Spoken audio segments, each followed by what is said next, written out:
काल्पनिकता का दावा। ये कहानी पूरी तरह से काल्पनिक है और इसका वास्तविक स्थान, व्यक्ति या घटनाओं से कोई संबंध नहीं है। अगर कोई समानता मिलती है तो वह केवल संयोग मात्र होगी। दो मनोरंजन उद्देश्य। ये कहानी केवल मनोरंजन के उद्देश्य से लिखी गई है।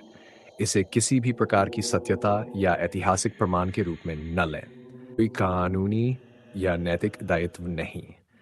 ये कहानी किसी भी धर्म, संस्कृति, समाज या समूह की भावनाओं को ठेस पहुंचाने के लिए नहीं लिखी गई है। लेखक किसी भी तरह की गलत व्याख्या, दुरुपयोग या किसी भी तरह के प्रभाव के लिए जिम्मेदार नहीं है। हरिद्वार की भूतिया कहानी। मंत्रों की गूंज में छुपा रहस्य। हरिद्वार गंगा किनारे बसा एक पवित्र नगर जहां हर साल हजारों श्रद्धालु आते हैं। लेकिन इस पवित्र नगरी में कुछ रहस्यमयी कहानियां भी छिपी हैं। ये कहानी है हर की पौड़ी के पास बसे एक प्राचीन मंदिर की, जहां रात के समय अजीब घटनाएं होती थी। रहस्यमयी मंदिर और साधु की चेतावनी। कई साल पहले एक युवा साधु ने हर की पौड़ी के पास एक सुनसान मंदिर को अपना ठिकाना बनाया। वह हर रात मंत्र जाप करता और भोर होते ही गंगा में स्नान करता। लेकिन उसने एक सख्त चेतावनी दी थी। अ, इस मंदिर के अंदर सूरज ढलने के बाद कोई ना आए, वरना वह कभी वापस नहीं लौटेगा। शहर के लोग साधु की बात मानते रहे, लेकिन कुछ जिज्ञासु युवाओं ने इसे अफवाह समझा। एक दिन तीन दोस्त अजय, रोहित और विकास ने तय किया कि वे इस मंदिर के रहस्य को जानेंगे। और अजीब घटनाएं। तीनों दोस्त रात को मंदिर पहुंचे। जैसे ही उन्होंने दरवाजा खोला, एक ठंडी हवा का झोंका आया और दीपक की लौ अपने आप बुझ गई।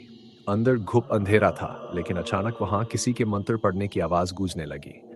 अजय ने मोबाइल की टॉर्च जलाई तो देखा कि मंदिर की मूर्तियां हिल रही थीं, जैसे कोई शक्ति वहां जाग रही हो। तभी रोहित की चीख निकली, यहाँ कोई है। उन्होंने देखा कि एक परछाई धीरे धीरे उनकी ओर बढ़ रही थी।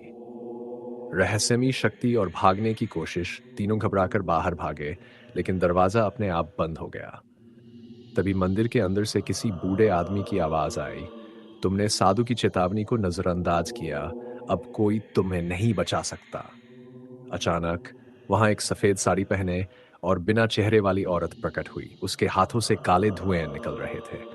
विकास ने किसी तरह दरवाजा खोला और तीनों बाहर निकलते ही बेहोश हो गए। साधु की वापसी और रहस्य का खुलासा। सुबह जब लोगों ने उन्हें बेहोश पाया तो पास में वही साधु खड़ा था।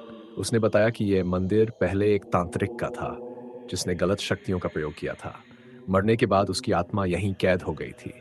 तभी से वहां जाने वाला कोई भी व्यक्ति गायब हो जाता था। उस दिन के बाद तीनों दोस्तों ने कसम खाई कि वे फिर कभी किसी रहस्यमयी जगह पर नहीं जाएंगे। निष्कर्ष। हरिद्वार का यह मंदिर आज भी वीरान पड़ा है।